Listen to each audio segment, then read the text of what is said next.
Welcome into Mock Trial Masterclass Coach's Corner. I'm Luke Worsham, and this is the series where I share the strategies I used to coach my team to a national championship.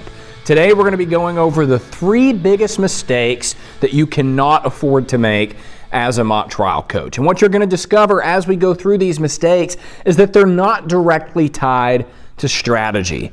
The biggest mistakes that you can make as a mock trial coach aren't things like, not writing a good opening, not, coaching your witnesses, preparing your witnesses the right way. All those things are important, sure, and that's what so much of this channel is designed to help you do. But what I want to talk about today is 3 big mistakes you can make as a mock trial coach that are really more tied to your leadership ability. And it's so big as a mock trial coach, your ability to lead this team, because if you can't, from the top, lead your team, whether you're coaching in high school, in college, or even in middle school or the law school level, you're not going to get to where you want to go in terms of performance and competitions. You've got to lead well from the top, and you can't do that if you make the 3 mistakes we're going to talk about today. Before we dive into the list, let me know, is there anything you want me to cover in a future Coach's Corner episode? Anything you've been dying to know from my experience, from my history? I would love to talk about the topics that you guys want to hear about. So mistake number 1 that you can make as a mock trial coach is putting individuals before the team. Putting individuals before the team. Now, I think every one of you coaches that's listening to this would say out loud what's all about the team. The team before anything else. The team before any individual. But what I would challenge you on is, just because you say that, and just because you might think to yourself, well, I believe that in my head, do your actions as a mock trial coach consistently prove that that's what you believe? Let me give you some examples. Do you occasionally, or often, if you're being honest, make decisions as a mock trial coach that are geared toward someone's feelings as opposed to the team being in the best position to succeed? Now, of course, I'm not saying feelings aren't important. Team morale is a huge part of success. But what I'm saying is, am I giving team member A an opportunity that they don't really deserve, or that maybe team member B deserves more, just because I'm afraid of hurting their feelings or hurting a parent's feelings, for example? That would be a case of putting an individual above the team. Let me give you another example. Let's say that you've got 2 students and you have 2 roles. One of those students, far and above, has worked very hard and has proven themselves the best fit for both of those roles. One on each side of the case. Maybe you have a plaintiff role and a defense role. Student B isn't up to that caliber, hasn't proven themselves to that level, and honestly hasn't really worked for it. But you're just afraid of everybody not having a role. You want everybody to be able to participate. And so what you wind up doing is, instead of giving player A both of those spots that they've clearly earned, you divide it down the middle and give both people a spot. That would be an example of picking an individual over the team. And here's why that's such a problem. Because first of all, obviously, if you're not making strategic decisions that benefit the team as opposed to benefiting an individual, then clearly you are missing out on performance potential. Right? Let's think about this as a basketball team. No basketball coach that at any level, high school, college, is not putting the 5 best players out at any given time. With very rare exception, you're not going to find a basketball coach who says, well, such and such player, I'm afraid they're going to be upset if they don't get much playing time tonight, so I'm going to put them out there. Like, that idea, for the most part, is just unheard of in the sports world. Yet, for whatever reason, in mock trial, so many coaches have become comfortable with that idea. and promote that idea and act as if they're doing something noble by doing that. But you're not doing anything noble. You're missing out on performance potential. You're not setting your team up to succeed in the best way that you possibly could. But the other thing that's happening is you're losing credibility when you do that. Because here's the thing, what it takes to succeed at a high level in mock trial is for all of your students to give all of themselves to the activity, to pour into it, to want to be the best, to rise to the highest possible level. Why on earth would any of them do that if you as a coach have proven that it's not a meritocracy? That the best options, the best participants, aren't always the ones that get the best spots, aren't always the ones that get to play. I mean, let's go back to the basketball example. If I'm a basketball player and I'm working really hard because I want to win a state championship, and I got my coach over here who has proven consistently that he or she is not willing to put the 5 best players out on the court at any given time, I don't trust that coach. I'm not going to work hard for that coach because I'm over here putting in the effort. I'm in the gym after hours shooting, getting better, and this coach isn't putting us in the best possible position to succeed. You lose your credibility when you make decisions based on feelings.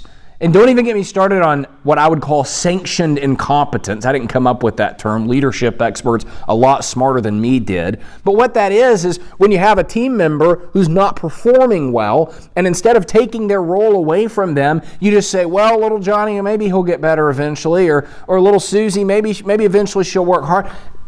That's completely demoralizing to the rest of your team, and you have to recognize that. You're sanctioning their incompetence. You're looking the rest of your team in the eye and saying, hey, the incompetence that they're showing by not working hard, by not showing up the way that they need to, that's fine. You can't do that as a mock trial coach. It's got to be completely not an option for you if you want to succeed at this activity. Biggest mistake you can make as a mock trial coach, number one, is picking an individual over the team. Biggest mistake number two you can make as a mock trial coach is limiting your pool of potential competitors. Limiting your pool of potential competitors. Here's what I mean.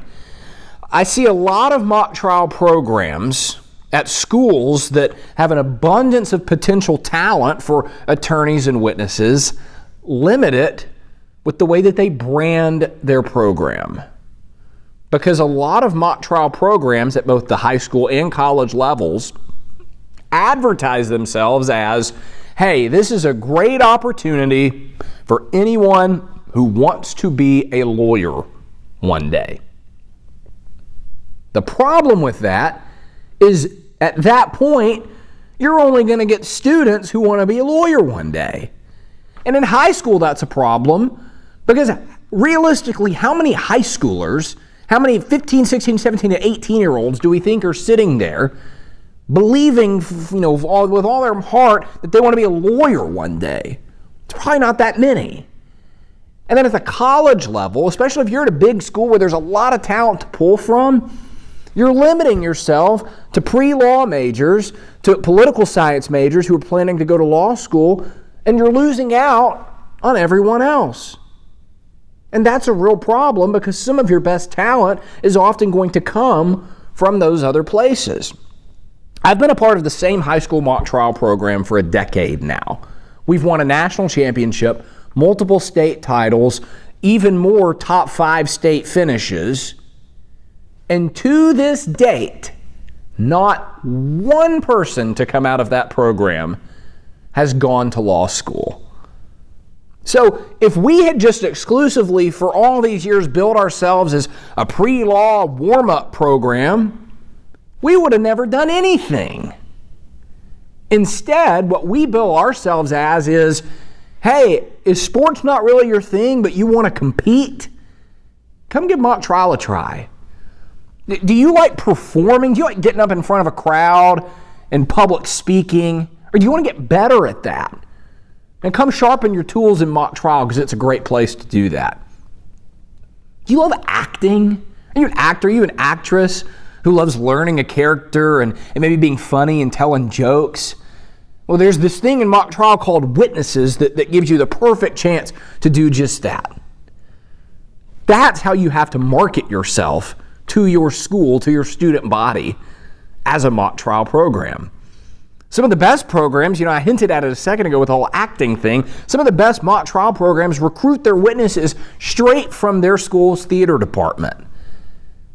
And most of the time it works really, really well because, as you know, those skills translate so well. So that's the second big mistake you can make as a mock trial coach, is limiting your pool of potential competitors by labeling yourselves as some kind of pre-law program. Now, is mock trial phenomenal for someone who wants to go to law school? 1,000%. I think it's the best thing that anyone who wants to be a trial lawyer one day can do. But if that's all that you're pulling from, because here's the thing, the speech and debate program at your school, they're not doing that. They're not saying, hey, we want anyone to come be a part of our team who wants to be a politician one day, who wants to be a lobbyist one day. They're not doing that.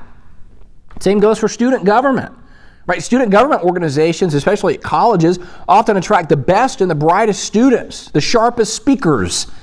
They're not saying, come be a part of this if you want to be the president one day.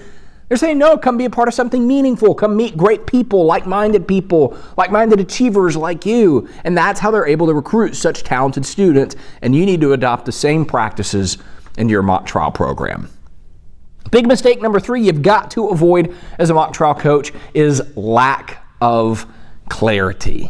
I'm going to explain what I mean by that in just one second. But first, I want to make sure you know that I offer a bulk discount on copies of my book, Mock Trial Masterclass. You can order a box of books for your whole class at a much cheaper price than you'd be able to buy the book for on Amazon. If you're interested in getting more information on that and ordering a set of books for your class, you can click the link in the description.